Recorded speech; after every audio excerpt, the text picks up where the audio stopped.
like a panther. Dark side of the Force is a pathway to many abilities some consider to be unnatural.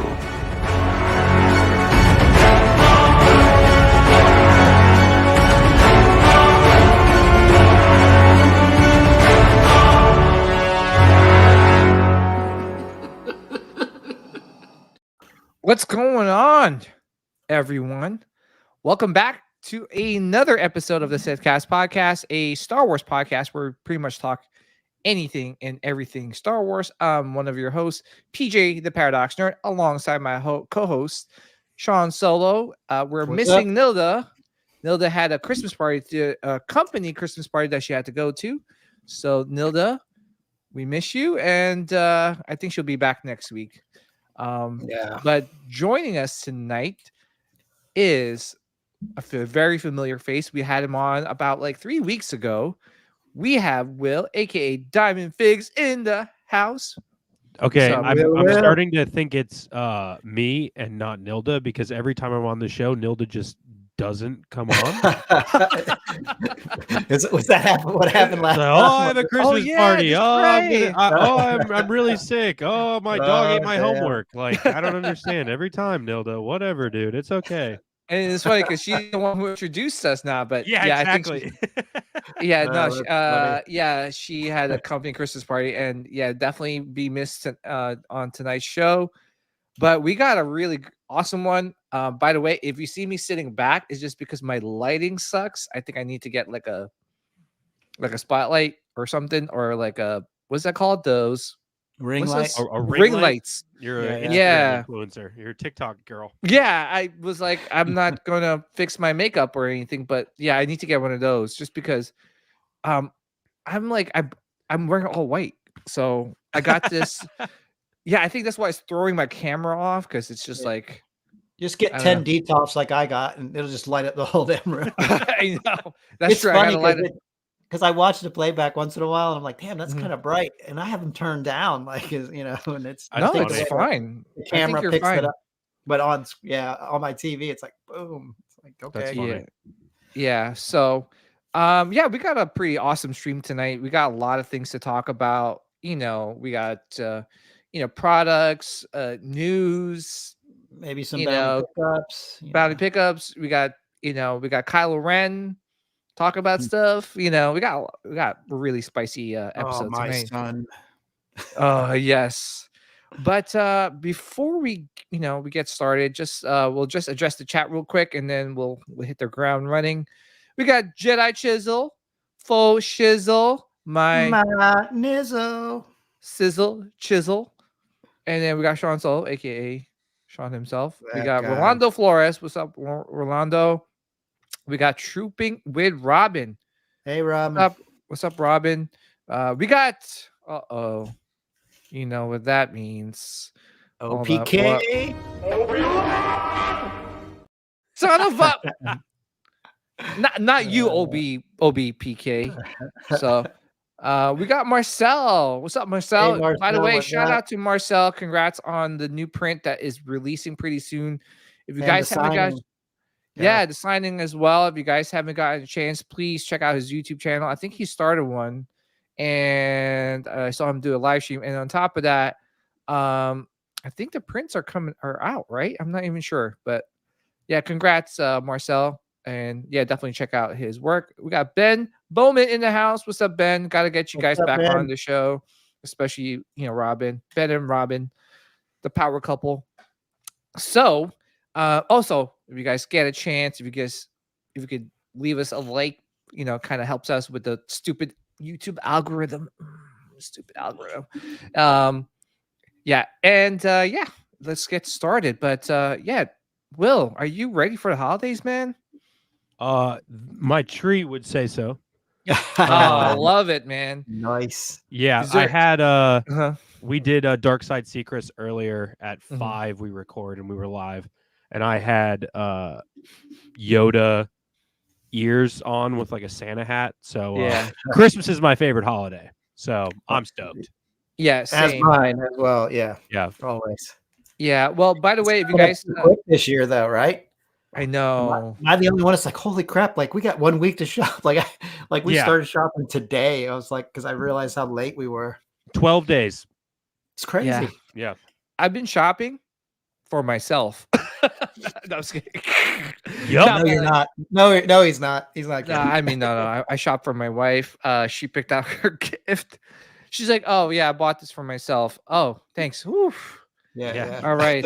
You used my credit card, right? All right, good. Whew. Yeah, All right. of course. You didn't max it out by any chance, did you? You have to wrap it though. You're the one who has to wrap it. I gotta put my name on it, right? Right. From your loving husband, PJ. So yeah, by the way, if you guys don't know who Will, aka Diamond Figs is, please, you gotta check out his Instagram. You gotta check out his YouTube. I'm telling you, he does amazing work over there. He has a live stream every Wednesday at 5 p.m. Eastern time. He's got a lot of things that he posts on his Instagram. Just a great channel. Please, highly recommend. Please check out his channel, subscribe, follow, all that good stuff. I think Instagram and YouTube. Thank you. Instagram and YouTube are the only two. Well, no, you got more, right? I mean, I have Twitter, but Twitter sucks, and I have TikTok, but honestly, TikTok kind of sucks too. So really, YouTube and Instagram are what I primarily enjoy. Yeah. By the way, TikTok, I'm just scared because you hear so many like conspiracy theories about like TikTok taking your information, sharing it with Look, the Chinese government. My thing is if they want my information, they probably already have it. Exactly. Yeah. And they're probably like looking at all the like the videos that are up. They're like, okay. Yeah. Well, thank you for taking my information while I show off my Lego minifigures. Like, I'm sure the Pentagon has other things to worry about. I know. Yeah. Especially like doing like TikTok dances or whatever they have there. Yeah, whatever. Yeah. Oh yeah, that Will guy, he can dance. Yeah. All right, Sean, I don't know. Go follow me on TikTok. Oh no, I am doing trendy dances all the time. By the way, you got someone following you now on IG. Appreciate Jeff. What up? What's up, Jeffs? By the way, shout out to Jeff. Such an awesome guy. Got to get him back on the show. Jeffs, invites out there. If you want to come back on, let me know. So getting back to the holiday season and things like that and gifts, is there, anything on your wish list, Will, that you want Santa to give you this year? Not necessarily. Because I basically just get myself the stuff that I want all year. Like I don't like, I'll wait for this. Nothing crazy. I'm not big on like other people getting me stuff too. I feel bad when people give me gifts. I'm like, I'm like weird. I don't like, I'm like, you should need to give me that because now I feel like I got to get you something. Yeah. But next Wednesday I am getting a tattoo on my forearm. Oh, really? Luke's Return of the Jedi saber. Oh, it's all Japanese style. Nice. Done on my forearm. What a great idea. Nice. Yeah, my buddy Chris, who did that, I was showing you the Death Trooper last time I was on. That's the painting I was telling you about last time that wasn't finished yet. You can't really see it from here, but it's Maul's head and Savage Opress's head, and it's all Japanese style, and it's the severed heads with Chancellor Palpatine's lightsaber. He's doing that tattoo next Wednesday, so super stoked for that. Sweet, dude. That's don't really awesome. have a lot to be excited for. That's my Christmas present to myself, Dude, that's freaking awesome, man. Yeah, stoked. All right, so how about you, Sean? Is there anything on your wish list that you want? And when we say Santa, we hope that maybe we talk about ourselves. What do you want to buy yourself? What do you want to buy yourself? Like, I want that the new Lenovo Death Trooper Specialist helmet they just came out with. Ooh. I've been waiting on that for the Specialist. What a great segue, dude. That's then that Boba Fett bust that you've got that you forgot to send me. Oh, yeah. Oh, it's on sale, dude. I know. I put it in a cart yesterday to see how much it was, and I was like, man, I got too much Christmas. My wife would kill me. Man. Oh my gosh, that is there is a payment. Yeah. Dude, I have so many things on payment plan. It'll be there. Dude, Like dude, right now, it's pre-order. I'll get it. I'll pay full price. I don't. I think it no. Well, they usually have a lot of sales. Yeah, we need to call Mark and see if he could do something. Yeah, I know. Hey, Mark, want to come on Mark, the show? can you just give me a sale for like 1 day so I could buy this helmet? Yo, that's sick though. It is a sick helmet. That's awesome. Dude, I've been wanting that for a long time, and it just came out at the wrong time. It was Christmas, and I'm like, I got too much stuff. I got that, and MegaCon's coming up. I got to pay for a 2-bedroom condo for down there. The girls are going to Universal, so I got to buy tickets for there's a lot of money coming out the next couple of months. So I just need to be patient. It'll be there. Yeah. What's up, Jake? What's up, RMD? Thank you for tuning in tonight's show. We got a really good one, guys. So definitely, stick around. We got like really good topics to talk about. But yeah, no, I'm with you. It's the holiday season. It's hard because it's like it's something that should be joyful, but yet so stressful, right? It's like, oh yay, joy to the world and all this good stuff. But then it's like everyone's going crazy and like the malls, the groceries, and it's just like, oh wait, gotta book my flight to go see so and so. Or that's my problem with Christmas. Like they take the full meaning out of it because it's so commercialized, and you feel obligated to buy gifts. Like obligated, like it's an obligation. It's not like, oh, I'm doing it out of the kindness of my heart because I love you and I want to give you this. It's like, oh, like you said, Will. Oh, someone's gonna give me something. I got to give them something back, and that's what you feel like. It's not like, no, dude, I got this because I care about you. Don't worry about it. No, honestly, you feel obligated. And I will say though that like I am excited that like I was shopping in the mall the other day and the mall was packed, and I feel like it hasn't been that way since before COVID. Yeah. And COVID kind of killed a lot of malls. So being able to go into like your local mall and seeing it packed with like people walking around and everybody shopping, I was like, whoa, this is kind of cool because it's people going back out. And I think it's been so long since it was like that. So like those years, like right after COVID, when you would go to the mall and it would just be nobody there was like, oh man, like it was disappointing to see. So that's one thing where I'm like, as much as I don't like the hustle and bustle of everything, at least people are back out because it is kind of a comforting thing of like going makes to it the feel store. more normal. Yeah, exactly. Like people are going out and like stores are filled and there's lines outside of GameStop and stuff like that. It's cool. It feels like it did before COVID and everything. Right. Cool. Yeah, that's a good thing. I'm actually going to the mall Saturday, so it's going to be crowded. Hopefully it's not too busy, but enough where you're like, oh, people are out and about, which is good. That's always a good thing. Yeah. And that, you're absolutely right. Will, it's just like one of those things where COVID, for 2 years did a number on like, everything, including the mall. So just to see people out and about and kind of like getting, sort of back into the, the holiday spirit of things, it's good to see, man. And, for me, I start feeling like getting into the holiday spirit, like when it's getting closer to like Christmas, 100%. Like, it's just like, okay, when things start selling down, it's that lull, like that.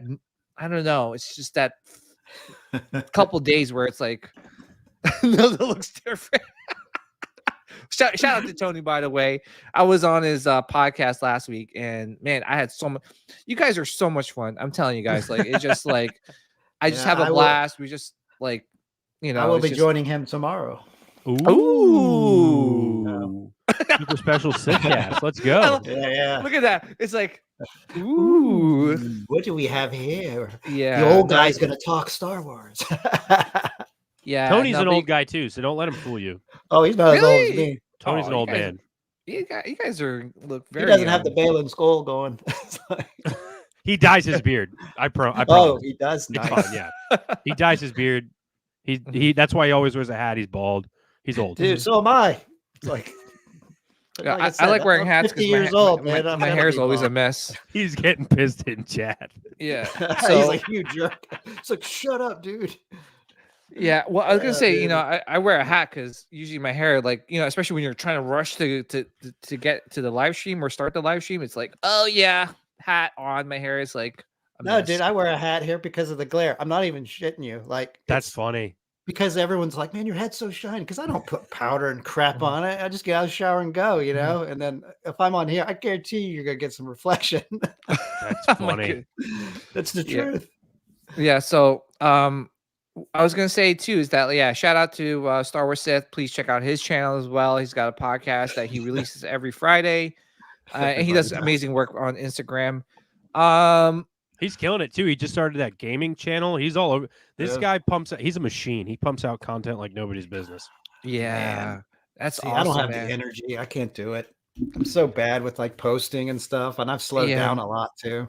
Yeah, same. For me, it's like when I first started on YouTube, and I kind of wish I met you guys around the time I started, just because I think it's just so encouraging, just to like the way you guys are doing things, and you guys are having each other on each other's channel. It's very like it's like, so you guys do a positive thing over there, and it's so encouraging. And it's keep up the good work, man. Yeah, honestly, the whole reason I started making stuff regardless was to talk to other people who did this kind of stuff. So it's cool that, like, honestly, if I had 0 subscribers, 0 followers, I'd be doing the exact same thing, just talking to people who are nerds like me. That's the whole point. Yeah, same. Nice. And this to me, it's an excuse to get away from like the wifey for about an hour or 2 hours and just talk Star Wars. And she's gonna watch this afterwards and be pissed. I know she's gonna start interrupting. I was like, "Are you done? Are you gonna like take out the garbage?" I'm doing the show with you from knocking now on the door. Like, yeah. But yeah, what up, Cannoli? What's up, Cannoli? It's one of those things too. Like during the holiday season, it's tough, right? But yeah, I start getting into spirit like maybe on this 22nd or 23rd, and you just I don't know. It's just that eerie feeling where everything just starts calming down, and like you're like, okay, this is Christmas, and you start putting on like Die Hard or hell yeah. To me, that's a Christmas movie, man. It is, dude. It is. Honestly. And this is going to sound super cheesy because we all love Star Wars and we're on a Star Wars podcast. But honestly, there are so many Star Wars movies that feel like Christmas time to me. No, well, that's where I was. Great segue. We all think alike here. Come on. No, that's to be honest, that's where when I got introduced to Star Wars. My uncle had the original trilogy on like just on a loop. Like he'll put on A New Hope, and these are back then with the cassettes and stuff or Betamax. I don't even know. I was like a young, 7-8-year-old kid, and I'm just like, like when you have nothing else that's on and someone puts on something, like you're gonna watch it. You're not gonna be like, So I was like, whoa, Empire Strikes Back was on, and I'm like, whoa, what's this like guy in this black suit is like what? Darth Vader? What? Why Santa looks so different? I know. And it's like, why is Luke or this person screaming? Like, okay. Then I had to like go back and watch it, and it's just that's when I got introduced into Star Wars, and that's where the love began for me. Every time I head into the holiday season, I think of Star Wars, and I don't know. I might try to do that, carry that tradition that my uncle had, where maybe I will. I don't know. It's hard. Like, like which movies would you keep playing over and over again? Do you do the original trilogy just back to back for Christmas time? Yeah. That's what it feels like to me. For me, the prequels feel like summer, and the original trilogy feels like Christmas to me, just because kind of the same thing. Like me getting into Star Wars, it was always like Christmas time. I could ask for Star Wars stuff to my family to get me. And then around this time too, at least when I was a kid, that's when they started to replay the original trilogy on TV, and they would do like all 3 movies back to back to back for like a week straight, and it'd be like around this time. So and it always ended up being like around like Christmas Eve. You could turn on FX or something, and it would be on TV. So it's or CBS or Fox or something. And, it would always be on TV. Yeah, Fox. Yeah, which is always the coolest part for me is like when you get it on TV and then seeing Star Wars commercials while you're watching the movies at commercial. Dude, it was the best. Yeah, it's got to be Revenge of the Sith though. See, because that lava has those Christmas colors. It's like the red, and you're like, oh, it's so Christmas like. It's like a fireplace. Look at Anakin burn. Yeah, exactly. The embers, was embers that of too dark for joy. Christmas? Was that too dark for Christmas? Watch Anakin burn as our I hate YouTube. you. Because we'll open gifts, and we'll have like YouTube on with the fireplace burning. Yeah, like, have Anakin sitting there. Oh, I hate you. That's like, actually that would actually be such a funny like 10-hour compilation of like fireplace crackle, but it's Anakin with like a Santa hat on with his arm up. That I hate you. That's so funny. Yeah, that is actually pretty funny. Yeah, no, but it's and that's one thing too. That's like I love how we could associate like the holiday season with Star Wars, and another limb. Just put another Anakin on the fire. But and for me too, like I've been collecting a lot of the Hallmark ornaments and stuff. So I put oh man, it's so cool. And collecting the set, and and like some of the ornaments, when you put them together and you collect all of them and you press the remote, like they all talk, they all have the scenes from I've got the New Hope Han and Chewie right here, the Hallmark one with like the special cord, and it has like 15 different things that you can make it say, and this thing is like pretty sturdy too. I mean, they're tall figurines to be like on a tree for. I have those, and then I've got almost every Hallmark Luke with Yoda either on his back or like where he's on one foot and Yoda's on his foot from on Dagobah of that scene. They I feel like they make one of those every 2 years, and I'm always like, yep, I need it. So what are the odds of like going after Christmas to the Hallmark store and actually finding some Star Wars ones? Slim to none now. Those get bought out immediately. Like I was in the Hallmark store probably like the week before Halloween, and the ornament wall of like, oh, this year's ornaments gone. Oh damn. Yeah. And they also pre-released them in July, Sean. Exactly.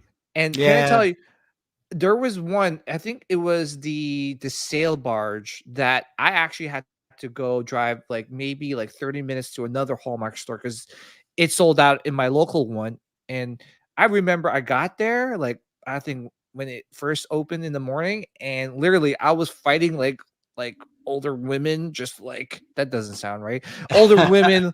Like no, you were fighting the older women off of you. That's what exactly. You were beating up elderly women. My wife is next to me, please. Yes, like stop. I know I'm a commodity. Come on. I'm taken. I know I'm at the Hallmark store, which is where you would obviously. Why go to the club when you can pick up chicks at the Hallmark store?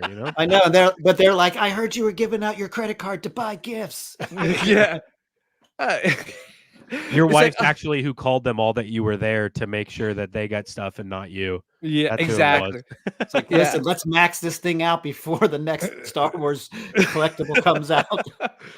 Yeah, but it's crazy that like, there is such a, like we collect like, figures and things like that. And when something, comes out, like we're on it. But with Hallmark, like ornaments, dude, there's like a different side of collecting with that. Dude, it's not even like the Star Wars stuff. Dude, there's people going crazy over the Disney things. Yep.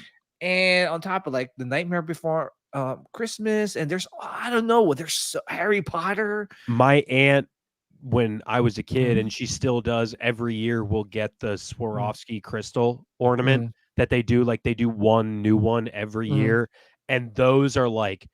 Honestly, you go on eBay and you try and get the old backlog ones, you'd think they were like made of gold. They're crazy. Really? Yeah. Man. It's ornament. There's a you can collect anything.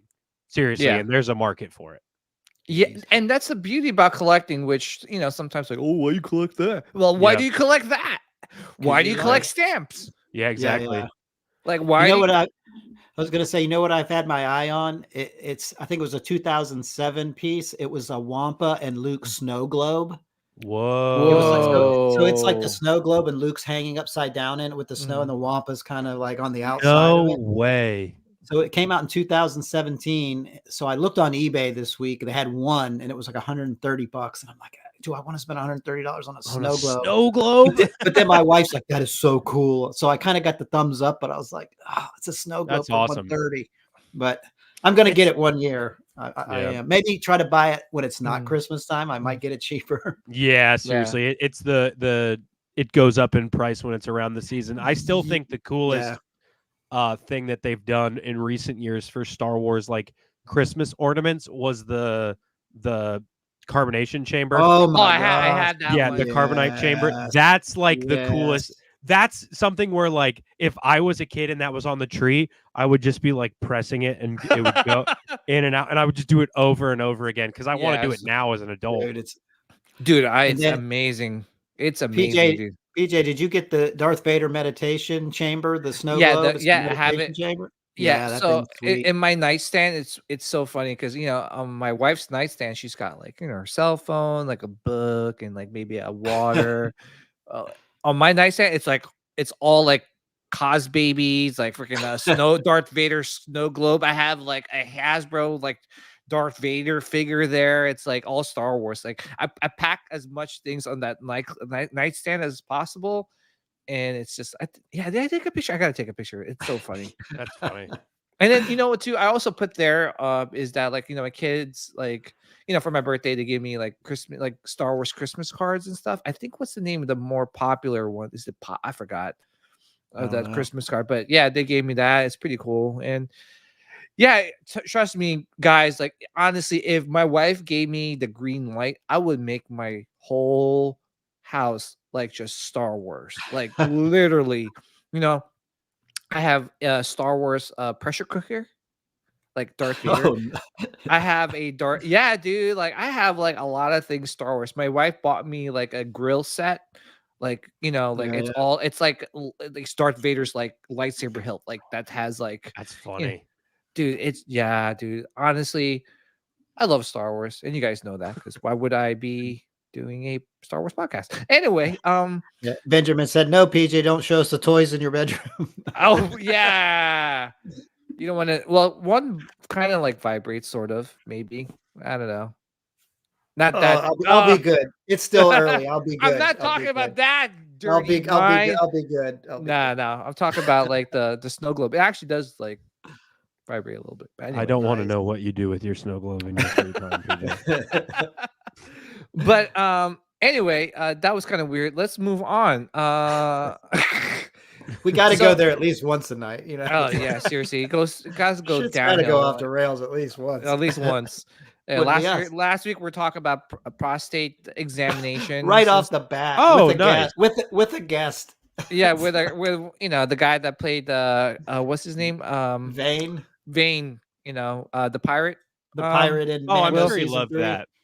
Oh yeah, he did. We were cracking like, up backstage. We were laughing. We were goofing off about it. And as soon as the show started, we were still laughing about it. That's funny. So the show started with like prostate, and everyone's probably like, "What the hell?" Yeah, That's Marty, funny.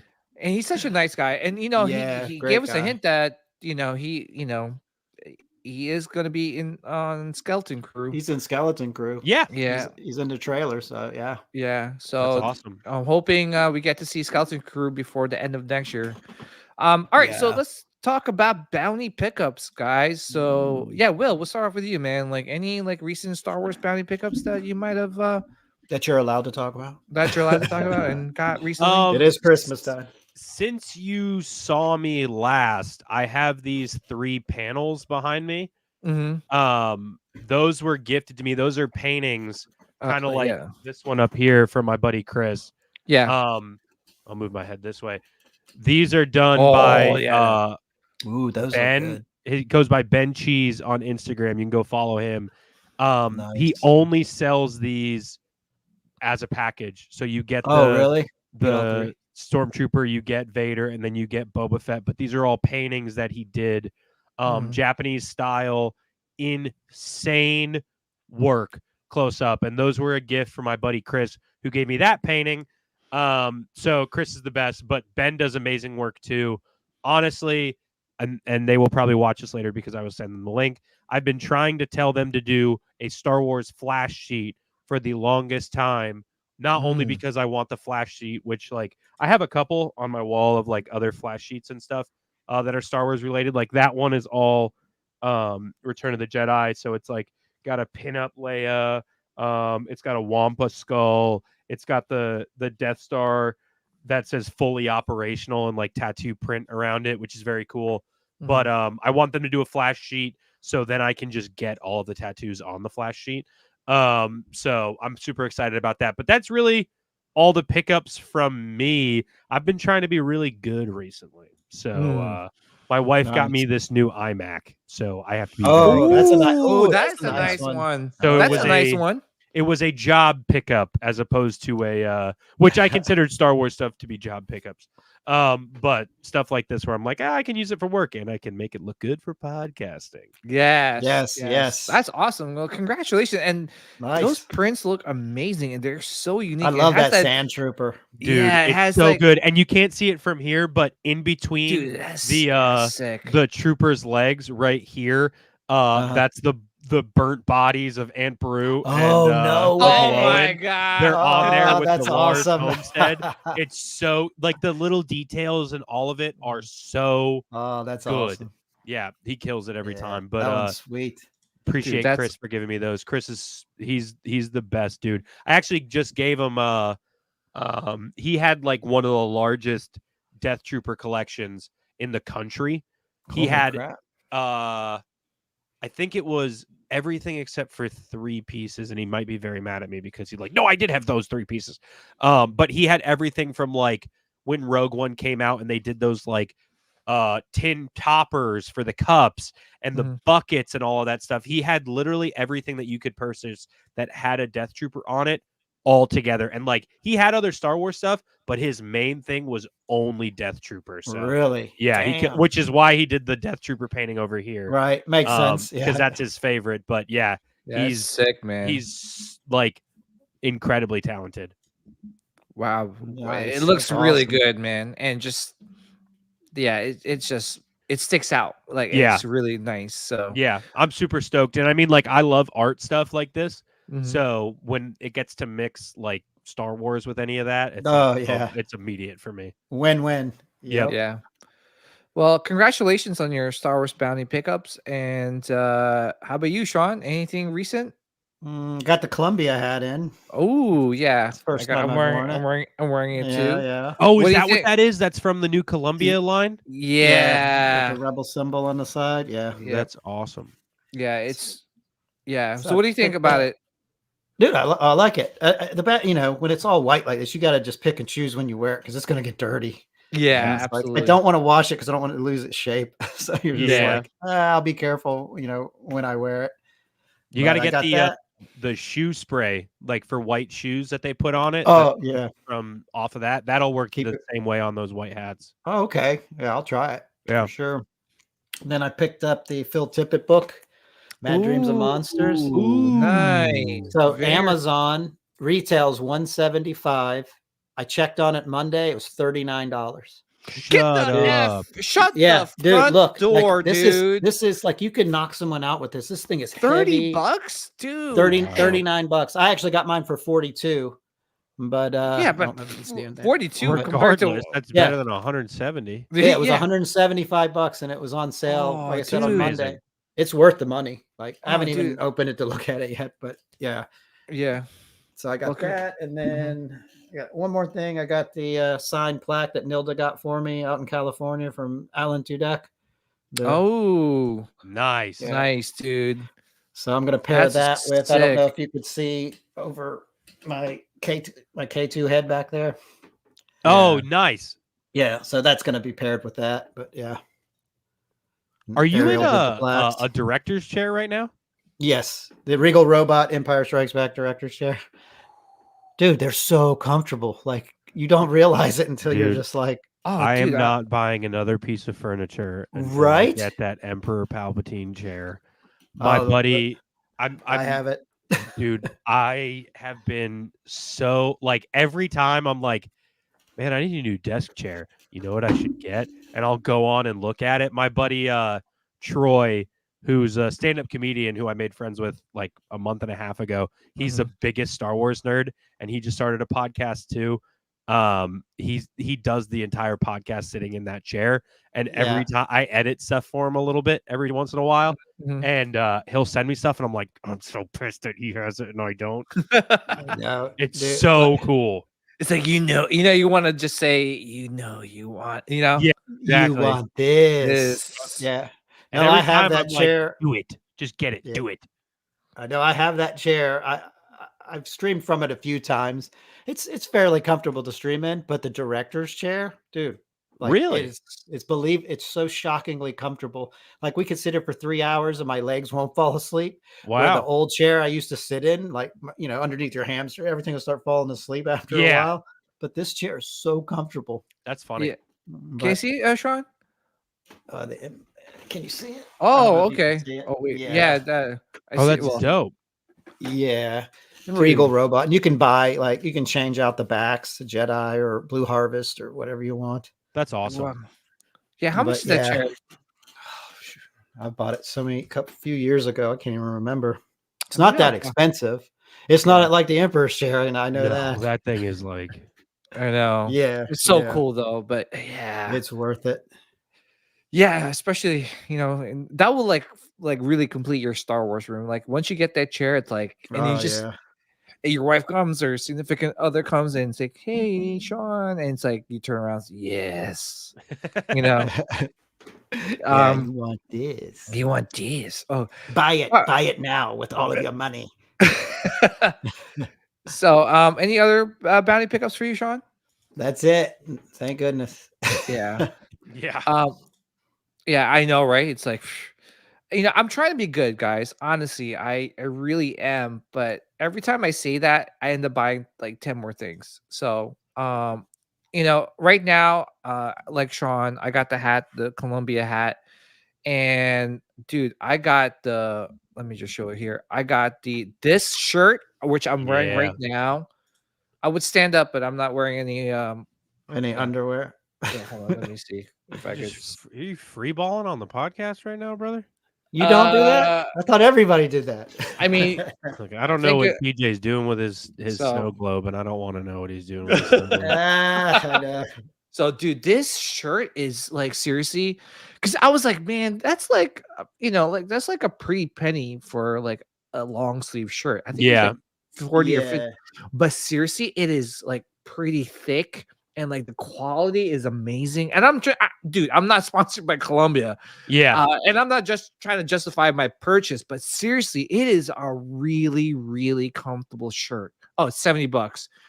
Dude, it is really like, I'm so happy I got it. Like, at first I was like, oh, I'm going to get it because I'm afraid that like, I might have like, I might regret not picking it up. Zero regret, dude. I got the shirt, the long sleeve shirt and the short sleeve. Really high quality. What the hell happened here? Okay. Sorry. I got the hat and I was gonna buy the goggles, but I'm like that is cool, but I don't really snowboard as much as I used to. It's $300, right? Yeah. Dude, I tried to get the crossbody bag. Dude, that thing sold out immediately. Yeah, that's pretty cool. The pullover is great, but it's one of those things you got to be like very selective when to wear it, just because it's like white. Yeah. And no, I was gonna pick up the ski jacket and the lightweight jacket. Sean talked you out of it. Yeah, well, my wife did too. She was like, "You look like you're gonna take out the garbage. Like, what's going on? Like." She's like, going to be on the side of the road with work release. Like, give me 3 places you would actually wear that jacket. Then you're like, oh, you can't even get one, and you're like, all right. Yeah. Well, can I tell you? Actually, for the Rogue One premiere, I actually cosplayed as like a pilot, like Luke, the snow speeder pilot. And can I tell you, like seriously, people are like literally coming up to us and asking us if we're taking out the garbage. Like it was me and my other friend. Like you're the staff. They're like, oh, by the way, there's a garbage that's pretty full. Can you empty that out? I'm like, I'm wearing a helmet, man. Can you I'm please? Yeah, relax there, buddy. Like, I have a lightsaber. Yeah. Have you heard of it? Yeah. Yeah, no. But, we got a Yeah. few more people in the chat. We got John. Ooh, Yeah, John. what's up, John? Glad you can It was join us, man. yeah. By the way, I got his book. I got Nice. dude. Yeah, it's awesome. We had John Celestri, the guy who illustrated the holiday special Boba Fett. Oh, that's actually John Celestri. Yeah. Oh my gosh, what's up, dude? I was like, oh, that's cool that they have the same name. That's crazy. What's up, man? That's John. Yeah. Yeah. So I got his book, and I think those things are selling out pretty quick. Yeah, they're like $30-$40. I don't know. Let me see. Yeah. So yeah, shout out John. Thank you for tuning in. Hey John, I received the plaques. Awesome. Yeah. We got definitely recommend. Will, if you're looking to like get some of his original like artwork, and that's amazing. Yeah. Jake, up, Jake, you guys might have sorry, my bad. You guys might be having the same attitude Anakin did with the dark side. I want more, and I know I should. And I shouldn't. I know, right? Yeah, Tony man. has that as a pre-save button, so the video plays of him saying that whenever we're talking about collectibles. I'm like, I don't know, and he just plays it. He's like, "Yep, I want more, but I know I shouldn't." Yeah. And then Scott said the AT-AT image on the preview might be the tattoo that he's gonna get, because he's been talking about, because he's got a Probot on his leg, and that's my best friend down in Tampa or in St. Pete. So he's been wanting to find an image for an AT-AT to kind of pair with the Probot, do like a Hoth thing. And we've been looking for one, and now he likes the one you use for the thumbnail, PJ. Well, that's a great segue, because just when I thought, like, I was like, hey, yo, guys, I'm going to be super selective in the art prints I pick up, just because I have not a lot of wall space and too many art prints. And guess what I do? The total opposite. I bought another freaking art print. I was just like, I got this. This is the art print I got. And this was released at Bottleneck Gallery yesterday. I think they had a 3D lenticular that was like $160, but I was like, yeah, that's awesome. What size is it? 24 by 36, I believe. I actually like that black and white. I know I was gonna get it. I was so debating it. Oh my gosh! Like, I'm like, I might like the black and white better than the color. Oh, the black and white looks sharp. Go back to the color one again. Oh, don't tell me that, guys, because I got the. They both look good. No, they're both awesome. I just thought this was like, oh man, there's something about that black and white one. They both look great though, PJ. You still got a good one, but yeah. You know what it is? I love the AT-AT. AT-AT is one of my favorite vehicles. Yeah. Just a Hoth period. Anything Hoth for me is like sold. The Snowspeeder is my favorite Star Wars vehicle of all time. The T-47. That's my favorite Star Wars vehicle. It's so good. Yeah. Here, let me share the actual thing here. So has Jar Jar over by the front leg. I'm definitely not getting that, Jeff. This one is actually the one driving the AT-AT. You just can't see it in there. Misa, don't know where. Misa cold.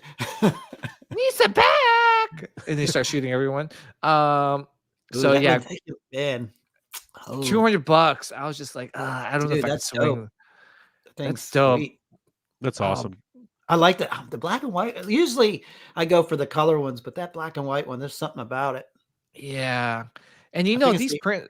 Yeah, I'm sorry. I was gonna say, I think it's the angle of the laser blast coming out. There's something. It looks good. It also fits Hoth really well, just the black and white. Like the blue and white look really good, obviously, but like the black and white, it doesn't take too much away from it, but it just makes it incredibly dramatic. That's so cool looking. You're right. Like, am I going crazy, guys? Because I was really like holding back and trying to purchase this. And usually, like, I'm so busy at work where, like, when these release around, like, noontime, like, like, I usually miss it. But for some reason, everything lined up perfectly where I'm like, oh, I have like 5 minutes to spare. Yeah. Let me look and see if it's, oh, wow. Oh my gosh. Like, I'm actually buying it. Oh my gosh. That was pretty easy. Wow. Done. One other print. done. That's fine. fine. So yeah. Yeah, so I got this. It's 36 by 24, Sean. Okay, yeah. It's That's pretty big. That's a good size print, yeah. Yeah. So yeah, I don't know. Do you guys like lenticulars? Like, I mean, It depends which ones. Like that one I would like. There's just something. I think it's the angle of the AT-AT. There's just something about that one that's usually I don't like black and white, and usually I don't care for lenticulars, but I like both of that on that print for some reason. Yeah, but it just depends on the print. Yeah, lenticulars are cool, but I don't know. It's just very like, obviously it's thick and it's expensive. Yeah. I was gonna say it depends on the print and the price. It's just print and 100%. price, yeah. Yeah. Yeah, and one last thing, I did get the Blu-ray, not the Blu-ray, yeah, the Blu-ray. 4K, the 4K Ultra HD Mandalorian season 1 and 2. Oh, did you? Yeah, and you completely forgot about that. Yeah, man. Yeah, so it's a steel book, and honestly, like, yes, it is on Disney Plus. But can I tell you guys, like, I have a home theater system, and I could see Will, like, he's like logging in trying. He's buying it. I told myself I was gonna get it, and then I just completely forgot. Yeah, I just got it yesterday. I haven't got a chance to open it. Here, let me pull Where did you buy it from? Best Buy.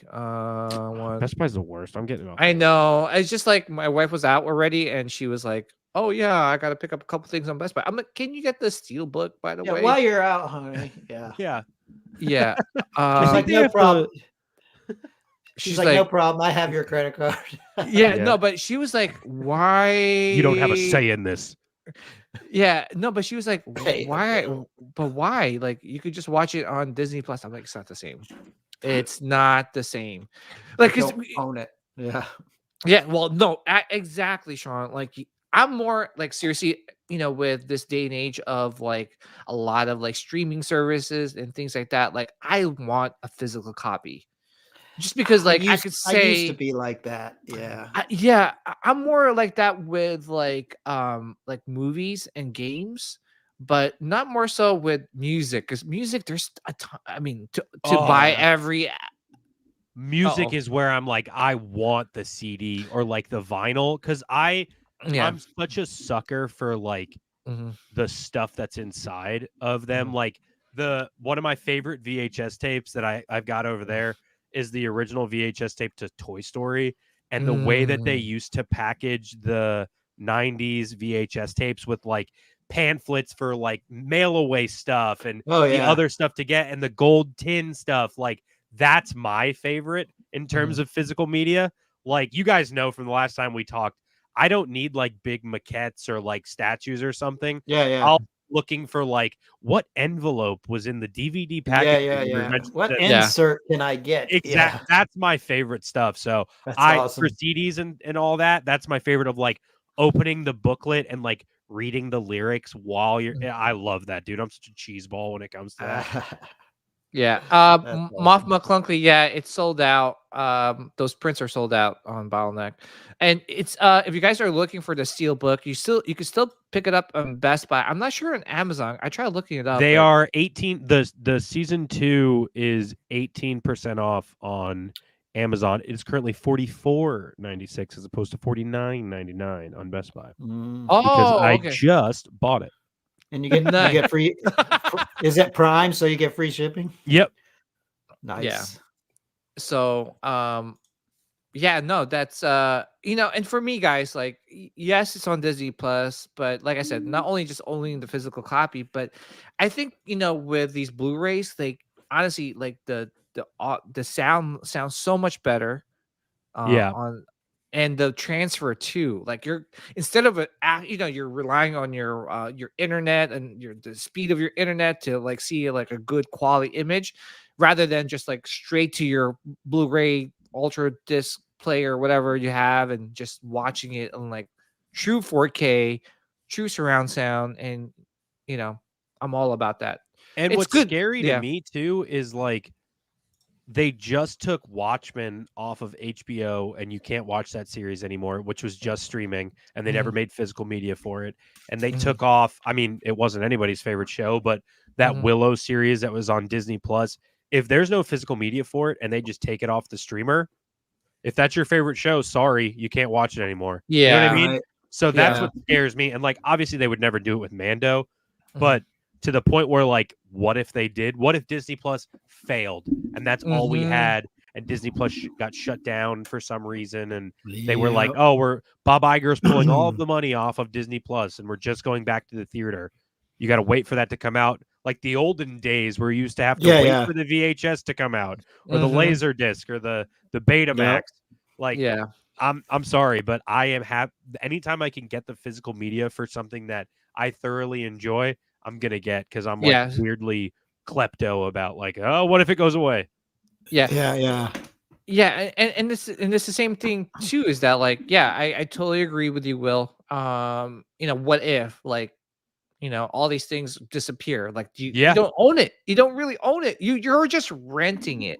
Think about how much got shut down during COVID and got moved to the internet. Like, there's no reason why it couldn't just get reversed. You know what I mean? And not to have like my tinfoil, or for Star Wars, Beskar foil hat on right now and go full conspiracy theorist, but like, if all you got to do is click a button and it gets wiped away from your access, I'm like, all right, I just give me the DVD. Even Zombie Hunter said here, same with games. You buy the digital copy and it becomes obsolete, and then you don't have anything. Exactly. Yes, I agree too. Especially if you want to go back and play the game over and over again. Like, that's where. Physical media is where it's at for me. My favorite. And like, it's bad for the environment. I understand. I'm a bad person, but like, bad for the environment. Like, I mean, like, we can't stop making stuff. Sorry. Yeah, I mean, then go buy electric. I don't know.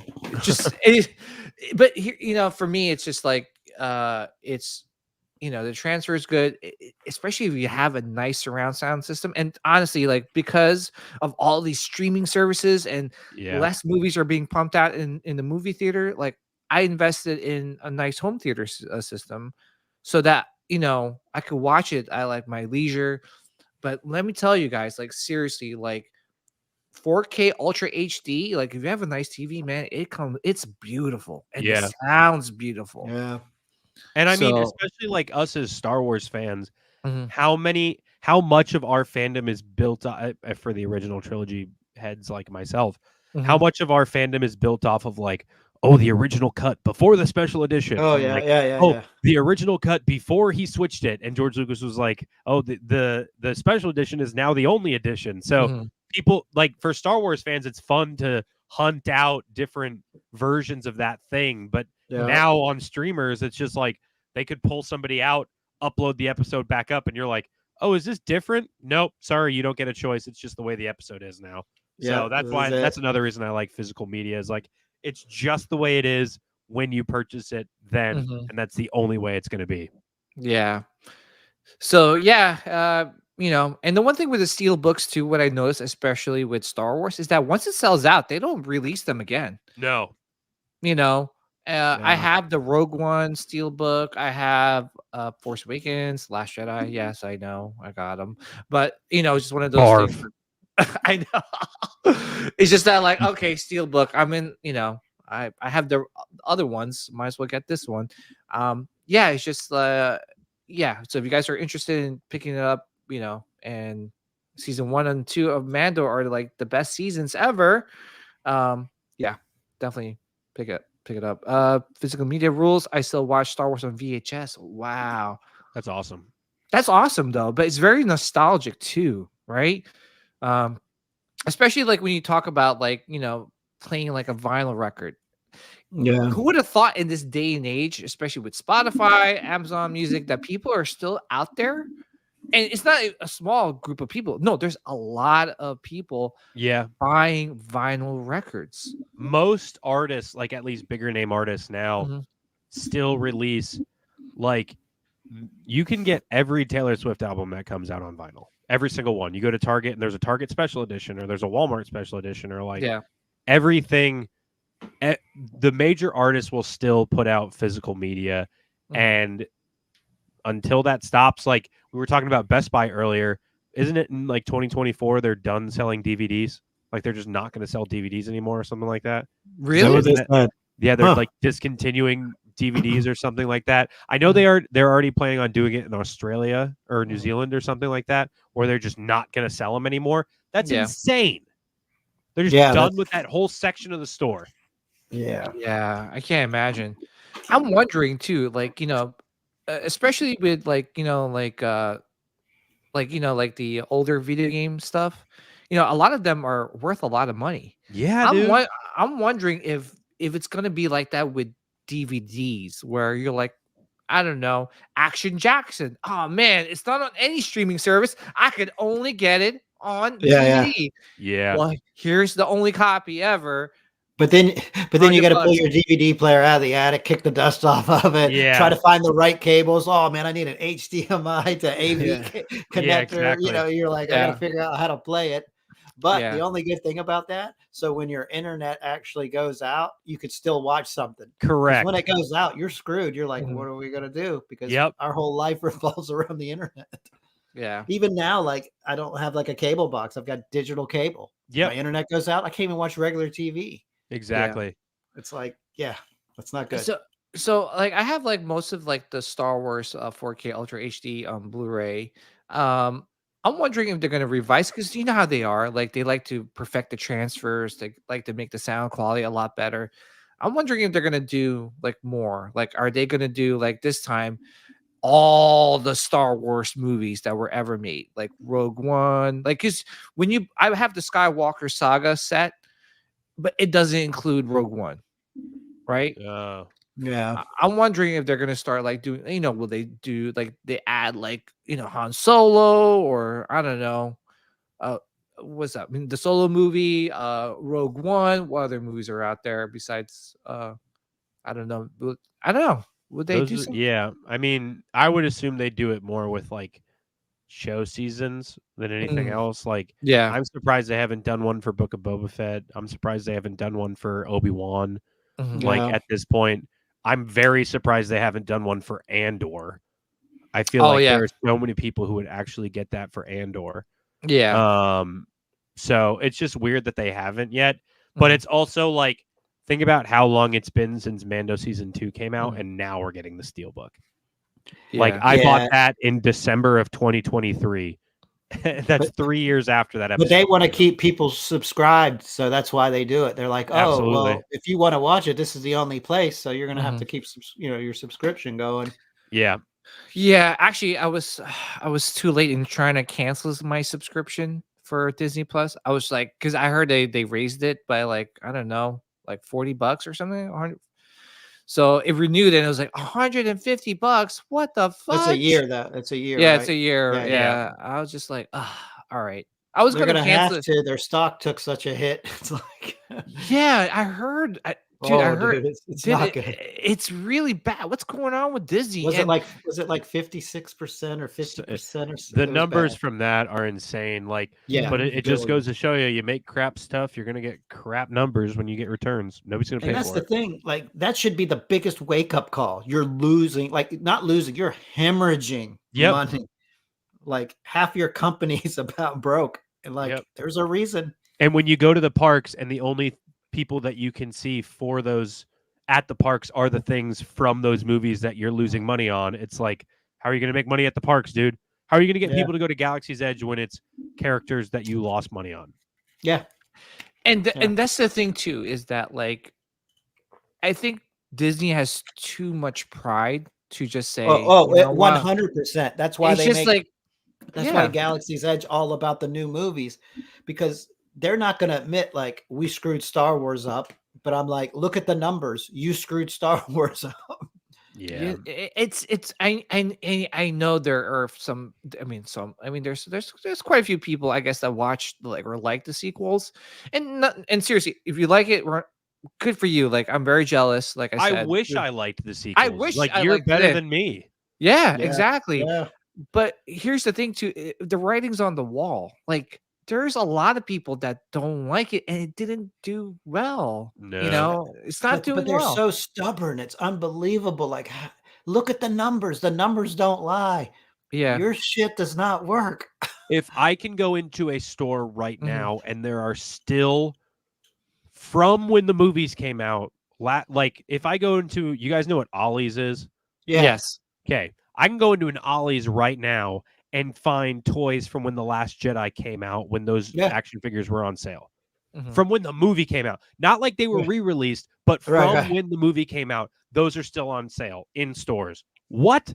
Yeah. If I can go into a store, or like even the same thing with the Kenobi series, like Tony and I used to joke that when you go to Target, you're either going to find something good or you're going to find a Reva, like, because that's the only thing that was on. It's the only thing on the pegs.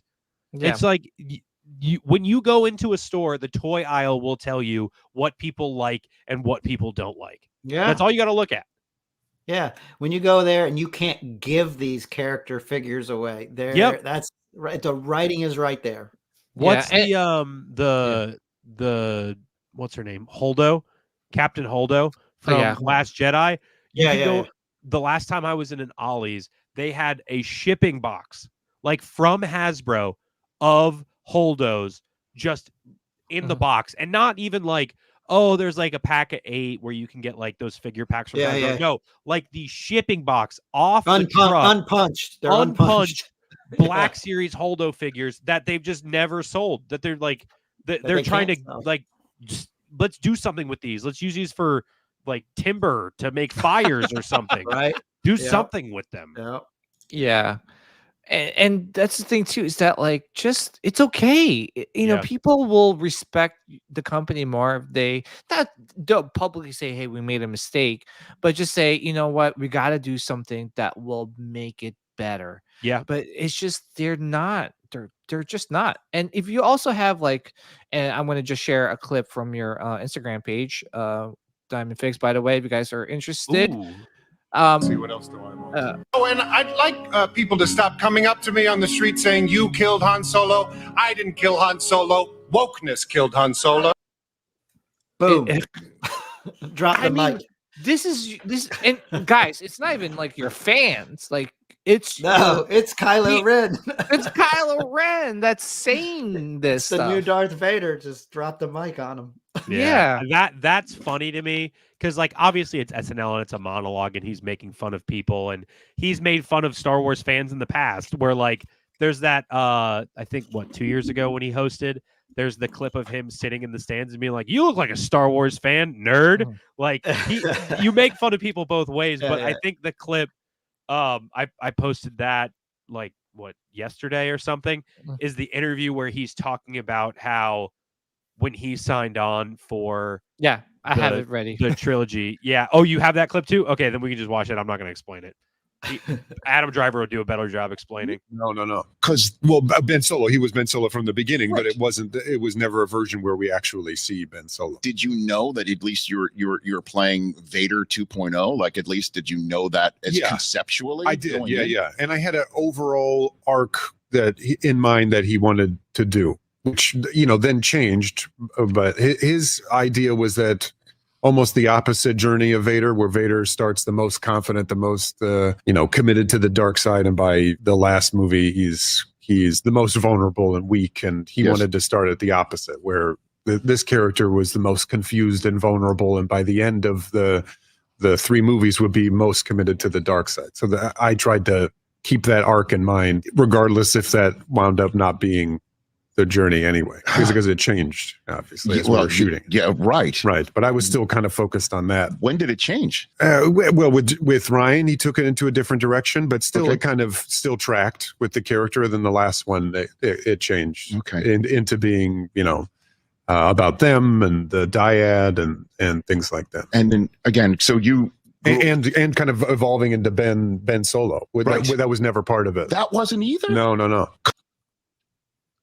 Yeah, I mean, it's a shame, But the actor Daisy Ridley says the same thing. That's not where that character was supposed to go. Like, they're all. I posted that clip a while ago too. It's like her saying, "It's Josh Gad is interviewing her, and she's like, Well, no, nobody had any idea about. Some people thought it was Obi-Wan Kenobi, and then it switched, and then right before they were like, "Oh, you're a Palpatine. Oh, that's cool." And she's just going through it. But it's so funny how like they're just speaking, right? They're not mad about it. They're just like, that's just the way it was. Which for fans, everybody's like, big red X right there. Like, there's your target. Why was it not planned beforehand? But you could have that conversation till the cows come home about the sequels not being planned. But it just goes to show you, like, when you have a plan, it works. And I saw something on Twitter the other day about people being like, oh, the sequels weren't planned, but they turned out well. And the original trilogy wasn't planned. What? Do they not know Star Wars? He was making like George was making changes throughout, and there were little things that were changed here and there. But he had the idea for the prequels when A New Hope came out. Like, there was a plan. So because when the first movie came out, George was bummed he couldn't tell the whole story in the first movie. So he's like, "Well, I'll just make 2 more movies because I have to finish this." In the first half hour of the movie, Obi-Wan Kenobi talks about the Clone Wars, and everybody goes, "What?" And you had to wait till what? 1999, 2003, when Attack of the Clones came out to figure out what the Clone Wars actually was. So obviously there was a plan. And George was so committed, he used his own money to make the second movie. Exactly. Like there is a plan. And going back to toys, he knew it was going to work, so he had the rights to all the toy rights because he knew that's where he was going to make his money. And that's where he made that's where he made all his money. So he was rich from the merchandise. Yeah. And that's the thing too. Like, like I said, like we could talk about this till the cows come home, but it's just sad to see that, you have actors and actresses kind of speaking out, like not mad about it, but almost like kind of sad about it. Because he was like, I was committed to maintaining this consistency with my character, but they didn't see it that way. They want to change it like drastically. Again, that's why I know people argue or have a discussion with me in regards to Luke Skywalker's character being so dramatically changed from the Return of the Jedi. It's just like, it's not within character. It's out of character. Yeah. He would never do that. Sean's not going to be like going from this super nice guy or Will super nice guy to like, I fucking hate you guys. Peace out. I hate Star Wars. I love Lord of the Rings. And they're like, I knew he was an asshole. Yeah.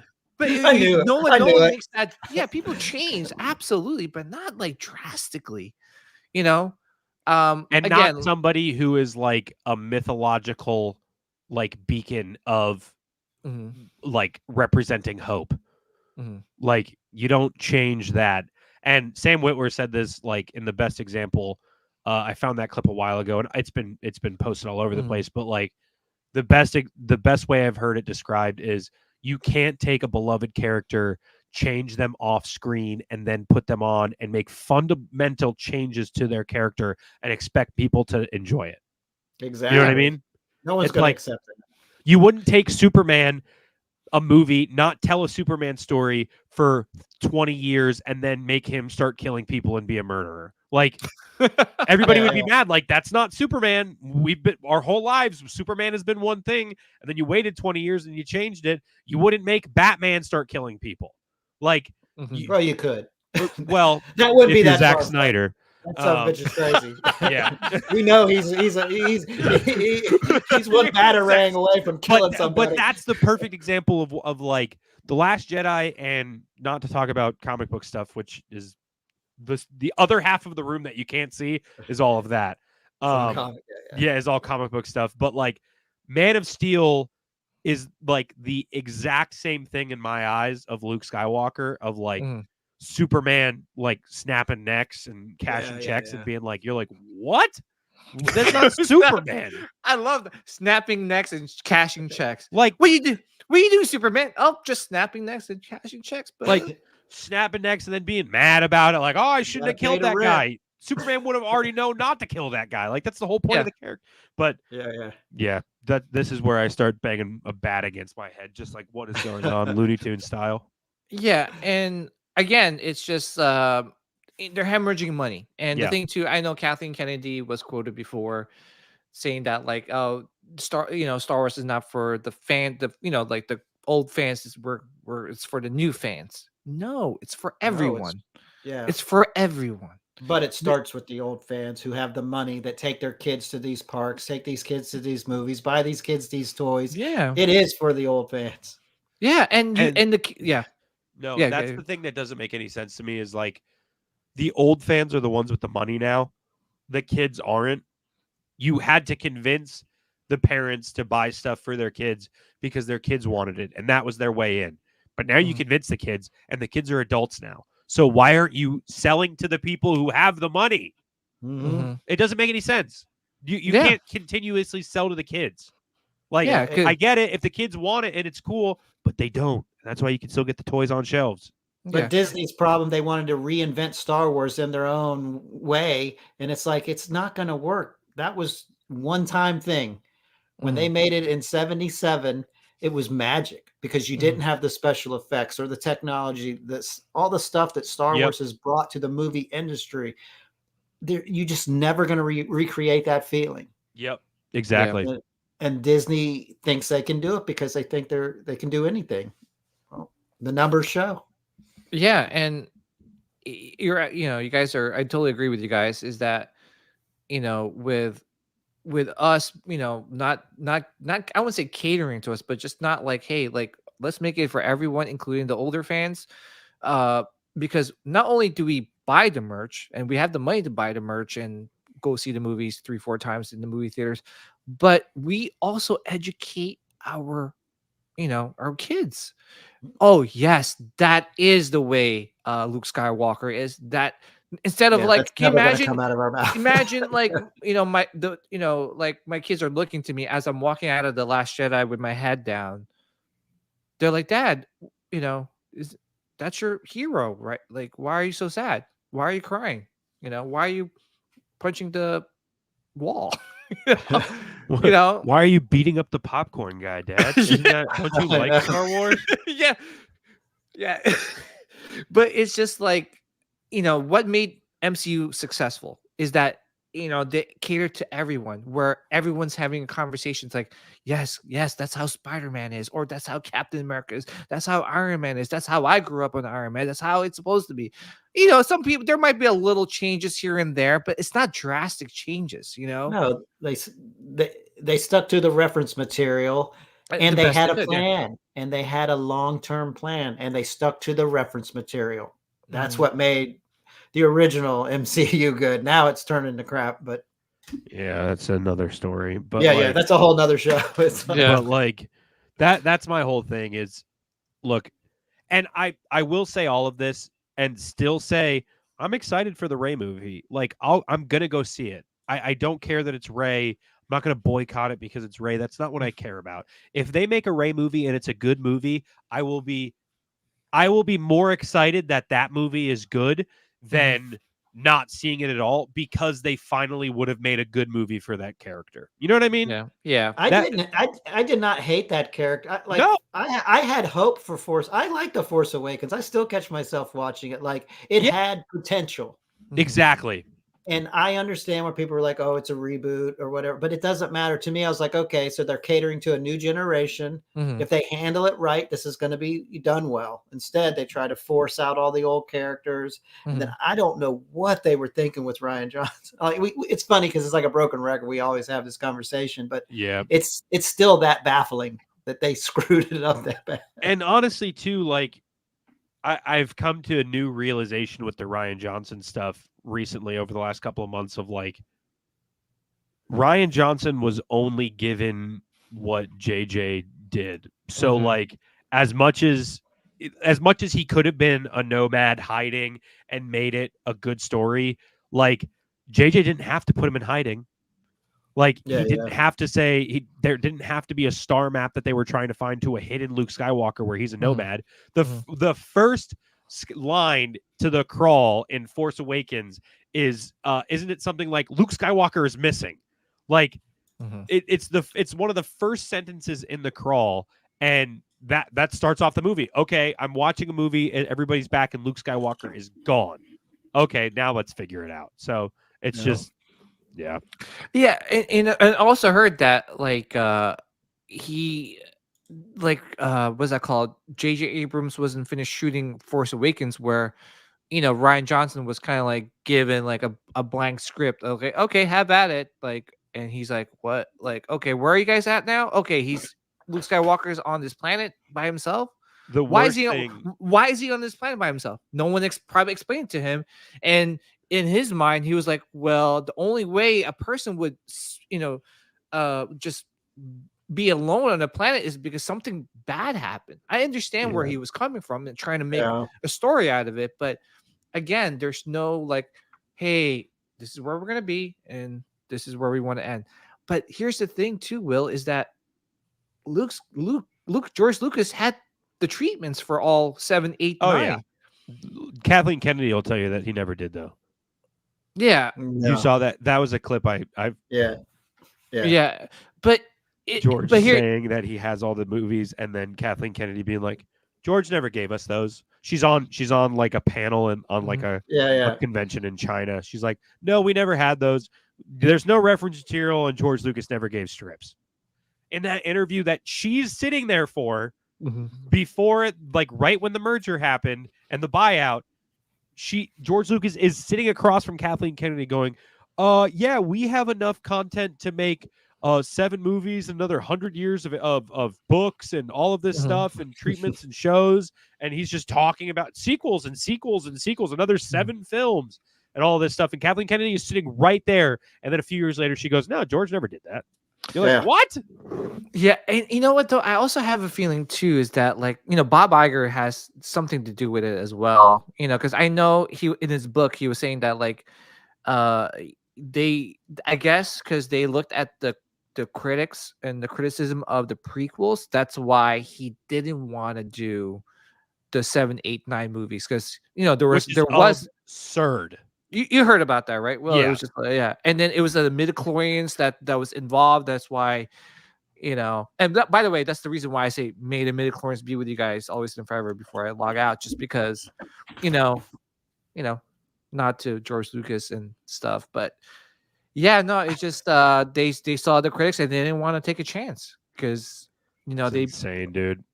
They spent $4 billion on this IP, and they just didn't want to take the chance with 7, 8, 9. They need Did to the sequels not make money?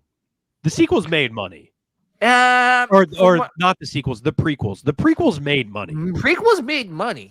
That's my thing. It's like, okay, the critics weren't happy. Made money. The merchandise was everywhere. The prequels made so much money that, like, for me as a kid growing up during that time, everything I had was prequels related. And then George was smart enough to introduce, like, when you go to Burger King and you get toys for Revenge of the Sith, you can also get a Han Solo or a Luke Skywalker. So a kid's like, whoa, who is this? You still have that, like, going back to the original trilogy. So it wasn't just, it was all self-serving of the entire saga. So it's just, that's the biggest thing for me is when we talk about like Galaxy's Edge or the sequels is how at least for a fan, like how separating everything is from like the original 6 and everything like that. And like, yeah, you see Anakin and Ahsoka, but in terms of merchandising and like fan experience stuff and what's going on, a lot of it just feels so separating. I don't know. It's just strange to me. Yeah, it is, because like for me, at least I remember, right, Sean, like I wasn't really collected back then, but I remember going to Toys R Us and like the Star Wars aisle would be ransacked. Dude. Yeah. I started buying all that prequel stuff up because you're thinking, oh, it's gonna be worth money because you don't know any better. And then we bought. I remember leaving at work at lunch and we're like, oh, we got to go over to the Toys R Us or we got to go here at lunchtime, and we're like, every day we're looking for figures. I have 7 of the original episode 1 card back figures on my wall right now that I'm looking at while talking to you guys, like here in cases. Wow. They're the best. Yeah. So, I mean, they did something right. Yep. Especially with the merch. Oh, yeah. I remember going to Target. I mean, I guess during Force Awakens, it was hard to find Star Wars merch just because there was so much hype behind it. Yeah, there was barely anything during But like with right before the movie, there yeah. wasn't really a lot. Yeah. But then like when what's that called? The Last Jedi came out, there wasn't really a lot of merchandise. It was all Force Awakens stuff. Yeah, it was all Force Awakens stuff. Yep. And I don't know. I remember going to Force Awakens, the premiere for Force Awakens, and I remember I dressed up as Kylo Ren. I was able to find someone that 3D printed the helmet, which is cool because I was one of the first ones to wear like a Kylo Ren outfit. That's awesome. Yeah, but I went dressed as his dad and then watched him die in the Oh my goodness. Yeah, and it was funny because I remember actually there was the newspapers and like the media there, and they were interviewing people, and they pulled me aside. It's like, hey, we want to interview you. They're like, okay, how old are you, sir? And I'm like, 15. if you keep the mask on, you're like, I'm 16 years old. No, they were like, don't worry, we're not gonna. We're just getting some info on you, right? We want to make sure you're of age, and we don't need like a parental signature. Can be whatever. interviewed and on camera and stuff. And then I was like, yeah, PJ, I'm like 36 or 37. I forgot how many years ago it was.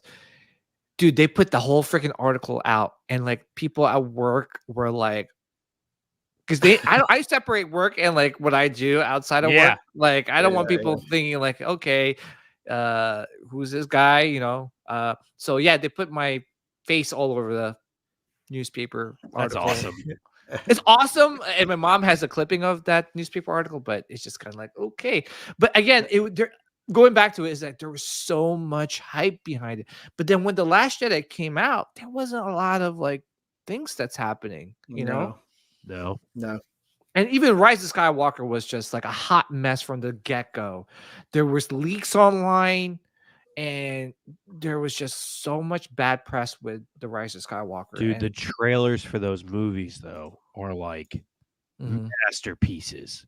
When you watch those trailers and you're like you feel like you're 8 years old, you're like, whoa, Star Wars. Like, it's amazing, those trailers. And then you see the movie and you're like, what happened? Like, did I watch the right trailer? Yeah. I mean, the CGI, the acting, I mean, I can't fault the acting. The acting was great. Daisy really did a great job. I think Adam Driver was amazing as Kylo Ren. For me. Adam Driver was the best part of those movies to me. Yes. Yeah. John Boyega, I mean, if he would stop screaming, Ray, like, every John Boyega is the biggest flop of those three movies and that's another reason why I'm excited for this Ray movie is because there's obviously always rumors about John Boyega coming back, but like they recently released a Lego set and it's Christmas themed and it's for this year for Christmas, and it's Ray and Finn, and they're both wearing Christmas sweaters. But the whole deal is like they're on the Millennium Falcon and Ray is finally teaching Finn how to use a lightsaber and be force sensitive. So like him finally as a Jedi and like using a lightsaber, I would love to see, because that was something I was super excited about in Force Awakens was like, oh dude, Finn, an ex-stormtrooper that becomes a Jedi is the coolest story. Yep. And then he just yells for the rest of the sequence. And for me too, it was just like, especially with that moment in The Last Jedi where he was going to sacrifice himself, I thought, oh wow, like, because I really liked his character up to that point. Yeah. And then Rose just like prevents that from happening and says some cheesy line, and I'm like, what was the? And if you really rewatch that movie, you're like, what was the purpose of that scene? Yeah, like he was going to like help delay the First Order. I mean, from trying to capture the Resistance. Yeah. And that could have been like a spark of everyone getting together, like, oh, all right, like we're gonna do this for Finn and blah blah blah. But no, it was just like that moment was taken away from Finn. What's the actor's name who plays Carson Teva? It's Paul. What, I forget his last name. Yeah. But he recently did an interview where he's talking about how they did the same thing to Kelly Marie Tran's character. they from did. Last Jedi to Rise of Skywalker, and they just flopped on her too. And he makes this great point where he says they make the one Asian character in Star Wars stay home and do homework. Where I was like, oh, that's a good point. I was like, I didn't even think of that. And like, look, people didn't like her character when it came out in Last Jedi. I didn't really mind. For me, in Rise of Skywalker, I was excited to see what she would become. Because it's the same thing with Luke, right? In A New Hope, is Luke Skywalker like a really fun character? He's whiny at times, right? But you're excited to see where he goes. In Empire, you're like, oh, he's a badass now, right? He's a hothead. And then in Return of the Jedi, you're like, whoa, this guy's like a samurai. He's wise. And but you see the trajectory of his character. For a lot of those characters in the sequels, they either stayed the same or were put on the back burner to just do nothing. Yeah. You didn't see regression. And honestly, I thought they were gonna, like, just because of like, what happened to Rose, like, I mean, that character, like, there was a lot of hatred towards her in The Last Jedi. I thought, okay, this is Disney, they're gonna do something to bring her character up. They didn't do nothing. Make her cool. Yeah, they didn't do nothing. They did the exact opposite. Yeah, they just put her even more in the background to do nothing. And I was just like, damn. I'm Asian too, so I'm like, dude. And like Rey's character was very promising, and it's not. And people are like, people didn't like Rey's character because she's female. No, not even close. You gotta give everyone a lot of credit. We've evolved so much from like the past to now. Like, look at all the like strong characters, like Ellen Ripley. Princess Leia. I have an Ahsoka tattoo on my leg. Ahsoka. No one cares if they're female or not. Nonsense. Yeah, I cry watching a 17-year-old cartoon Ahsoka in Clone Wars season 7 being badass fighting Darth Maul. Like, she's like 16 or 17, and I'm like, whoa, she is badass. She's a 16-year-old girl, and I'm like, I'm crying like a 16-year-old girl watching it. So obviously, it has nothing to do with being a girl. It's just good writing and good storytelling and the way the character is used. And that's just to Daisy Ridley's point or Adam Driver's point. It's like they just kept switching the plan, and it sucks. Yeah, it just sucks. And then from what I heard, the Rey movie is as a go still, right? Yeah. Oh, yeah. It's supposed to, as of last I heard, and the last rumors, it's supposed to start filming in April. But the thing is too, like, look, the sequel sucked, but and this is my theory on why they're doubling down on Rey, it's because Disney has put so much money into that character that if they don't do something to fix it to make people like her, they're just going to keep losing money. And for somebody like me, and I can only speak for myself, who has never bought something that has Rey's face on it. I have never. And not because like I hate Rey or anything. It's just because like I don't really like the characters. I don't really like the movie. So why would I buy merchandise for it? Like I'm not I buy merchandise for the stuff I like. And obviously I buy too much of it.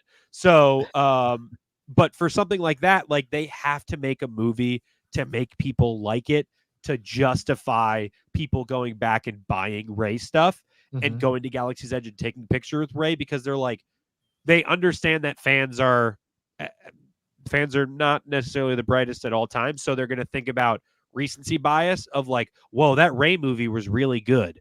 So they're going to go to Galaxy's Edge and take pictures with that version of Rey and not the one that they don't really like. So that's why I'm hopeful for it, because hopefully it does justice to the character and makes her something that I would enjoy. Because if that's good, and I'm like, that was a great movie, and they come out with a sequel, I'm like, I'll probably go see episode 11 and be excited about it. But it just sucks. You think it is episode 11? No, that one's like, honestly, I don't know why they're not calling it episode 10. They're just calling it like some weird thing out the outside.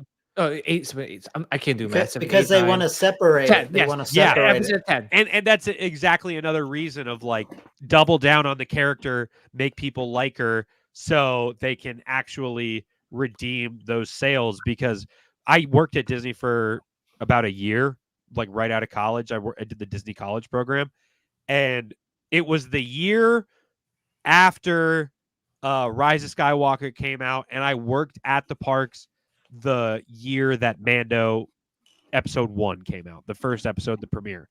And there was a shift of going into the stores at Galaxy's Edge I worked there the opening day of Galaxy's Edge. You could go in and see everything that was purchased. The things that were still on the pegs were all the sequel stuff. Any sequels t-shirts, nobody's buying them. Everything else purchased immediately, flying off the shelves. So it's just, Well, here's my question to both of you guys. So, with the Rey movie obviously still happening, how can Disney or even Dave Filoni try to redeem that character?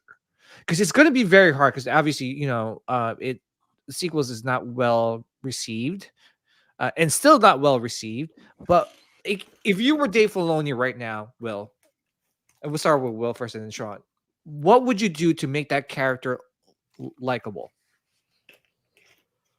I would, and it's probably not feasible, I would have her train a ton with Force Ghost Luke. Okay. Because in Rise of Skywalker, Luke was like kind of Luke again. Yeah. With the lightsaber and like this is a Jedi's weapon. You have to respect this, and lifting the X-Wing and stuff. Like it still sucked, but like I would make her like have training scenes with Force Ghost Luke, and also just training scenes. You know what I mean? Like learning about the Force, doing research, like maybe there's callbacks to the prequels or like callbacks to the original trilogy of like her going through Jedi archives and stuff like that. I would like to see that. I think that would be cool. And honestly, like just giving her more of a Jedi Master role, because at this point in her age, because it's supposed to take place 20 years after Rise of Skywalker or something like that. At this point in her age, hopefully she is trained enough to be a Jedi Master, as opposed to like now where she's kind of just a Jedi Master and she hasn't done anything. So that would make it better. I just hope they make Finn a Jedi because that's what I want to see. So yeah, right. Bring Finn back. That'll save the movie. That'll be good. And honestly, I don't like bringing characters back from the dead a lot. Like Maul was a great addition when they did it. If they brought Ben Solo back and they actually did like Ben Solo being alive, I think I would be more interested in seeing the movie. Yeah. I have an idea, but my idea to make Rey better is not going to happen. Sean, how about you? Not make the movie, Not make the movie, yeah. That too. Sean, go back in time. Yeah. How about you, Sean? That's a tough question because we were left with such a bad taste in our mouth because of the sequels. Yep. I mean, to make this, it's all going to be about the writing, and I think they need to, like Will said, like go back and train with Luke, and or at least show us some flashbacks with her training. Yeah, because it is going to be 20 years later, and then they want her to carry on this Jedi legacy, but it's not going to be believable if she's learned it just from reading a couple of books. Yep. And Leia. Books that were burned down in that tree fire. Right. But that's a tough one right now because it's such, it's a bad taste in our mouth. Well, and the reason, I don't know what you're gonna do, to be honest. The only reason why I'm asking is like seriously, if we all have a bad taste in our mouth with the sequels, are people gonna watch the Rey movie? Is it gonna flop like immediately? There's still people gonna watch it, but like, or they're gonna come up with a new adversary and just rush it. Like all of a sudden she's got to fight this guy or whatever. Yeah. I don't know. I'm not a fan of the whole idea. I just think you should just leave it to where it is. But it's not going to happen. I have an idea, but it's too risque for Disney to do it. So the best way for Rey to be redeemed Stripper Rey is to give her one of your snow globes. Stripper Rey. That's no lightsaber. That's wait a minute. Wait, what kind of is that a snow globe in your robe, or are you just happy to see me?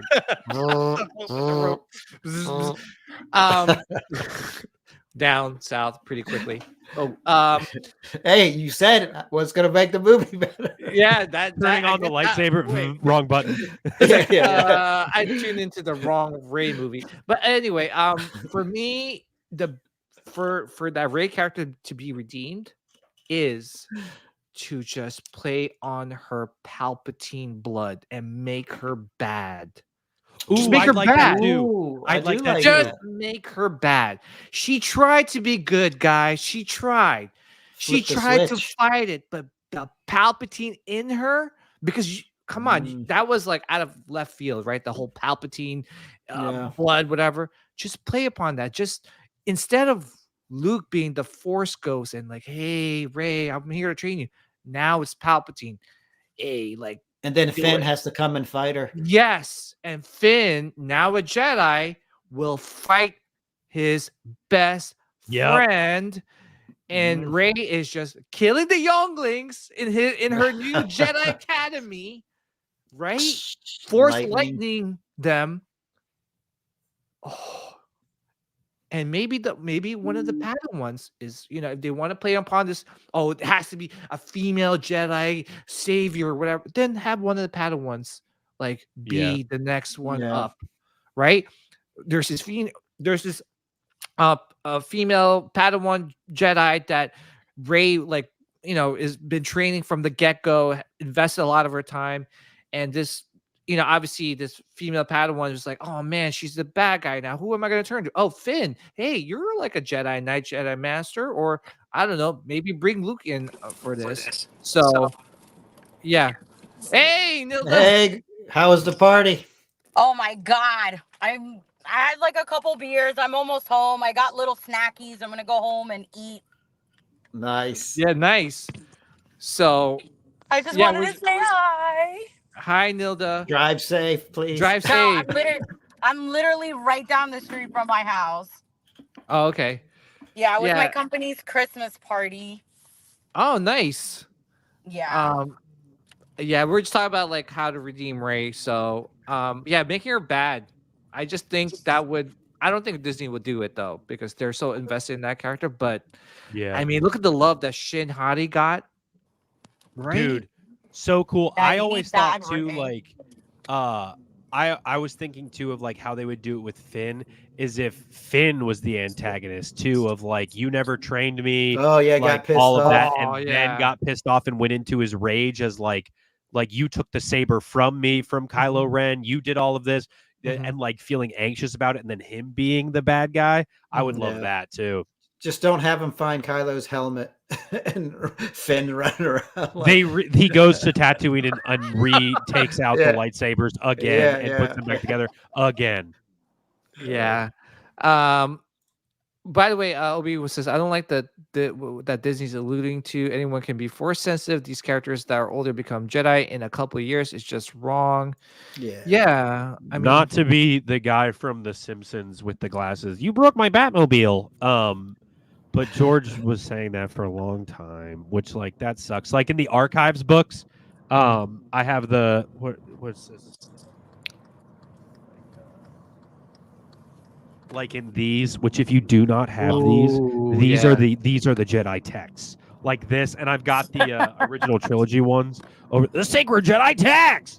I've got the original trilogy ones over there. Are you writing notes in those books? Yes, for videos. I love it. But so, I go through these like they're textbooks, which honestly they are for me.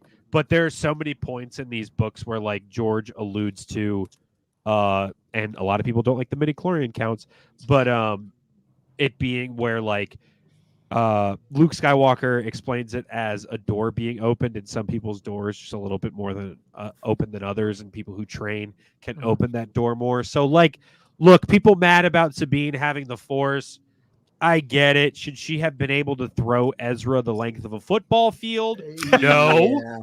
No. But I don't necessarily hate that she is Force sensitive in the same way that Finn is Force sensitive, right? You don't see him do anything, but now there's like Lego sets and toys of him having a Yeah. lightsaber. So It's like a lot of people can play basketball, but not everyone can make it to the NBA. 100%. Yeah. People can be really good at shooting threes, but not Yeah. everybody's going to be LeBron James. You know what I mean? Yeah.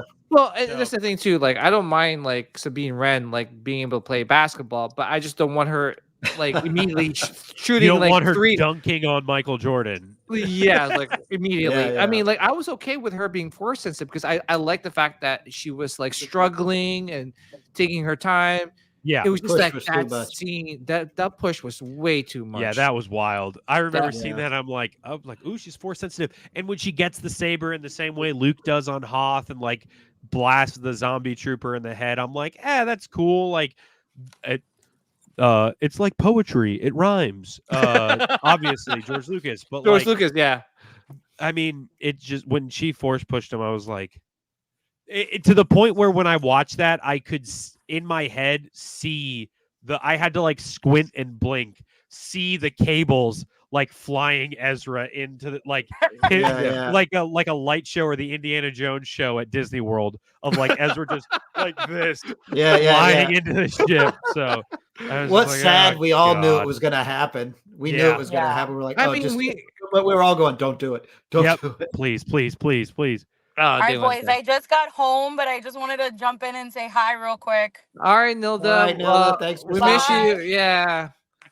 All We'll right. see you next week. Next I got week. McDonald's. We're good. Bye. Oh, nice. Wow, nice. I Oh, am Gonna man, eat I'm my hungry. chicken nuggets. Chicken Ooh. nuggets. I could go for some chicken nuggets. I know, I'm hungry. Yeah. Actually, I love Big Macs, but yeah. Yeah, she's not. She's not because they gave her a Luke storyline. It's not fixable. Yeah, it's gonna be tough. I mean, it's gonna be tough. Like, Oh, it's going to I'm be real tough. yeah. And can Filoni do it? I'm not sure. We'll see. I mean, I believe in him. He's done. He's given the prequels. And more life. So At least he's had a plan for what he wants to do. And that's my biggest thing. It's like, would I rather have somebody with a plan? Yes.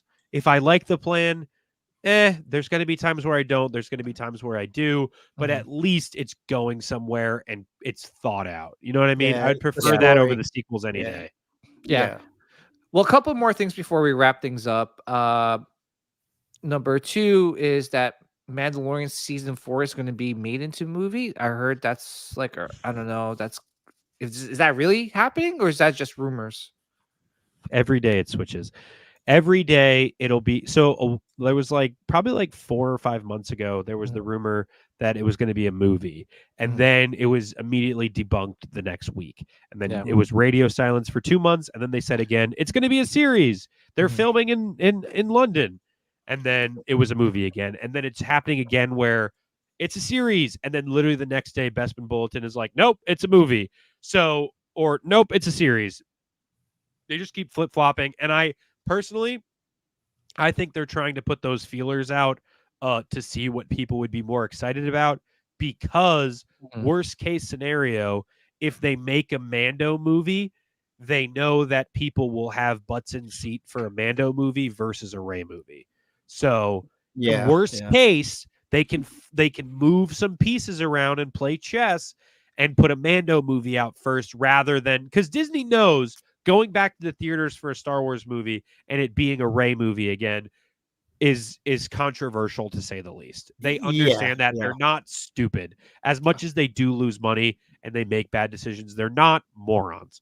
So they understand that. They have to know. So I think, honestly, once again, Beskar foil, tinfoil hat on, they're putting out feelers to kind of get audience. They've done it with stuff in the past too. Like MCU is doing it with the Fantastic Forecasting right now. Every week there's a new rumor with who's going to be Reed Richards and who's going to be Johnny Storm and all of this stuff. It's the same thing. They're putting out the feelers to see, and then they'll wait for the fan cast to go off. I mean, we saw it in not to use comic book stuff, but in Multiverse of Madness, everybody wanted that guy John Krasinski to be Reed Richards for the longest time, and then Multiverse of Madness comes out, and you get John Krasinski as Reed Richards. It's that thing of they would rather give fans what they want for fan service and make the money and put butts in seats than not. So I think that's the whole thing of maybe Mando will be a movie, but then it's also that thing of, Mando's probably their top thing right now for Disney Plus. So outside of them announcing Ahsoka season 2, I would assume, for people to go on Disney Plus as a Star Wars fan. So putting it on Disney Plus as a series is also a reason to keep the streamer going. So Yeah, it's just where they want to put their chess piece at this point. I say movie. What do you, Sean? I want to Would go you to the want- movies. Yeah, me Yeah. too. Will, I just want to go to the movies. Yeah. Will you Yeah, want the movie? I too, would or- like to see it as a movie. The thing that worries me about the movie, though, is if it's going to be like Mando season 3, there are episodes in season 3 that I like, and there are episodes I don't. I don't want the entire Mando movie to be Right. tainted by those episodes that I don't like in terms of the span of a movie. So it's a whole lot harder. Like if there's a scene in Mando the movie where they have like a Lizzo thing, and I'm like, Oh, come on. Lord. But Yeah, the rest of the movie is all right. I'm Yeah. like, you're just going to think about that bad thing even more so than a movie, as opposed to a series where you could go and pick the episodes apart, especially because Mando is meant to be like an old spaghetti Western serialized thing where you go and you watch an episode and that's what happens. And it's kind of separated, but the story still progresses. For a Yeah. movie, it's just going to be like a TV thing where like, what if they made a TV movie out of the Ed Sullivan Show or something, where it's like, all right, it's different every week, but then you go watch the movie, it's kind of different. So I don't know. Yeah. Yeah. I mean, I want a movie just because I want to go back to watching a Star Wars movie and seeing the crawl again. You know, Yeah. like I miss seeing that crawl. And honestly, I wish they would do a crawl for every movie. I wish they did it for Rogue One. I wish I- they did it for the episodes of TV too. Yes. I mean, they Yeah. kind of did it with Ahsoka in the beginning. And the first episode, yeah. Yeah, it was like, Mhm. okay. But That was yeah, cool. that was Yeah. cool. And because Dave Filoni is like, well, Kathleen Kennedy probably doesn't want me to do a crawl, but here's somewhat of a little crawl that people can catch up on or whatever. That's what I'm assuming. But yeah, no, it's just seeing that crawl and getting into that spirit. It's just like, oh, okay, I am now into this thing that's being released. And you know what? They did it for everything before, right? They did it with a Knights of the Old Republic. They did it with all the video games. Like anytime you put Yeah. a video game on, there was a crawl, So Was there a crawl for Solo? no. I don't think so. No, right? I No. think it just jumped right into it. Yeah. Yeah, just jump right into it. Rogue One and Solo, because I remember Kathleen Kennedy saying that they didn't want to do a crawl. These were not like, they're not main movies, they're side movies. That's why it just doesn't make any sense. But There's crawls Still Star before Wars. episodes of comic books for Star Yeah. Wars books. There's, if you were to pull out Heir to the Empire, there's a crawl intro, like it's just on the page. It's the same Yeah. thing. Yeah. because it gets you into that Star Wars mode, Every Star Wars movie should start with the bam, bam, and then you see the crawl, Yes. and then you see a ship, and then the movie starts. Like, I mean, Yeah. I need Yeah. those three things back to back, and then I can watch a Yeah. Star Wars movie. Yeah. it just baffles me. Why get away from that? Yeah. Why? Just why? Why? Because you want to be something different. You don't want to be associated with George. It's just like they hate George Lucas for some reason, The guy that sold know. them the Star Wars IP. But Yeah, and that's Um, another reason why I prefer Dave doing stuff is because he has such reverence for George Lucas. Yeah. Like having him on set, and obviously he worked with George for a long time on Clone Wars, and calling him for stuff. Like, is everything George Lucas esque? Is it everything George Lucas material? No, but at least he tries to make it that, where a lot of people don't. Yeah. It's like he still wants to get George's blessing, Yeah. That's Yeah. the two things where, like, the Dave stuff is the closest to George I felt, and Rogue One is the closest to George stuff I felt. Yep. And Oh, the thing with both of those directors is both of them have said in interviews, they're like, these are George's toys, I'm just playing with them. Yes. exactly. And that's the way you have to go into it. The I agree. respect. Yeah. I agree. Because that's what makes Yep. Star Wars. Yep.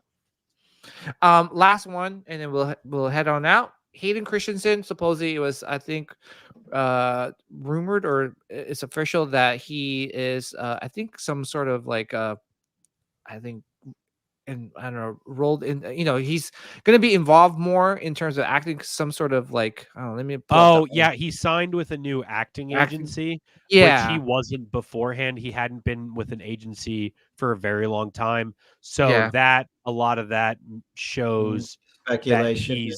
that he plans to do more acting, because why would you be with an agency and have representation if you weren't going to be in stuff? Yeah. So, more Star Wars or more like I think it's just anything in general. This is so cool. Yeah, it's so cool. Yeah. What sucks too is I didn't think the fight scenes in Ahsoka were that bad, but for me, I like watching this iPhone footage more, thinking it looks like a better lightsaber fight than what we got in the show, honestly. Yeah. Like, And, these look more choreographed and quick hits and all of that stuff. I really like it more than what we got in a lot of the series stuff. I don't know. I used to think it was the choreographers for the lightsaber battles who I was like, is there something wrong here? But I think a lot of it is just in the edit. I think so too. Yeah. And I was going to say too, it's like, man, the scenes in Ahsoka with Hayden or Anakin fighting, it was just like amazing. Those were I like loved it. top tier, like Oh, yeah. They need to bring, what's his name, back? Nick Gillard. Nick Gillard. Oh Yeah, Gillard, man. if they bring him back, oh my gosh, The be a genius. He's a wizard. Yeah. is a wizard. So, all right, guys. I think, obviously we could probably go on and on forever. It's been a long day for Will, because I know you streamed earlier, but I really appreciate you hopping on our podcast or stream. Absolutely, dude. It's good to have you back. Yeah, Thanks for man. having me on, guys. It's honestly so much fun talking to you both. So anytime you want me on, I'm here. Yeah, Absolutely. thank you. Seriously, man. And guys, honestly, I said it before, and I'll say it again. You gotta follow Will Diamond Figs on Instagram and on YouTube. He is doing amazing work. Obviously, I showed you some of the clips. Like, he's the one. I'm the, I get all my information, my Star Wars news from him. Seriously, especially like with the Kylo stuff. Like, I was like, oh shoot, wow, I didn't know that. So yes, I do my best to keep that stuff going, because it's the stuff that excites me. So yeah, same. But yeah, please follow him. And we'll be back for one more stream for the rest of the year. We're gonna take a break, probably after next week's episode, just because it's the holiday season and we want to spend time with our family. So yeah, we'll be back on next Wednesday, 8 p.m. Eastern time. Sean, another one in the books, sir. Will, thank you so much, guys. May the midichlorians be with you guys always and forever. Take care. Bye. Peace. Strike me down with all of your hatred, and your journey towards the dark side will be complete.